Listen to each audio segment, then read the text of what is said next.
আপনার হাতে থাকা স্মার্টফোনটি দিয়ে আপনি কিভাবে ইমো ব্লক থেকে আনব্লক করবেন সেই প্রসেসটি নিয়ে আমি চলে আসছি ইরফান টেক ভিডিও আপনাদের সাথে।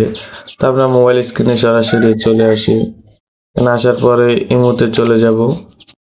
আমরা ইমোতে চলে যাওয়ার পরে কর্নারে প্রোফাইল নামে অপশন আছে, ওইটাতে চলে যাব। তো এখানে যাওয়ার পরে সিকিউরিটি নামে একটি অপশন আছে, সেটাতে ক্লিক করব।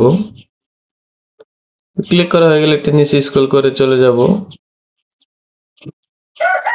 এখানে ব্লক লিস্ট নামে একটি অপশন আছে, সেটাতে ক্লিক করব।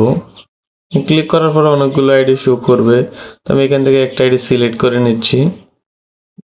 তো আমি আইডিটাই সিলেক্ট করে নিলাম। এখানে আনব্লক নামে একটি লেখা আছে, সেটাতে ক্লিক করব।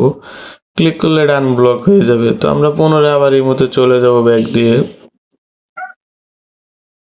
তো আপনাদেরকে আমি দেখিয়ে দিচ্ছি যে আইডিটা আনব্লক করছে, সেই আইডিটা খুঁজে নিচ্ছি। এটা আমি আইডিটা খুঁজে নিচ্ছি।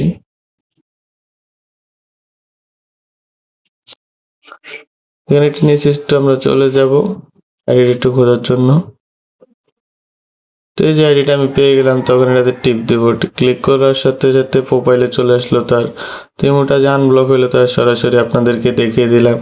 তো আজকের ভিডিওটা ছিল এই পর্যন্ত। সবাই ভালো থাকবেন। আল্লাহ হাফেজ।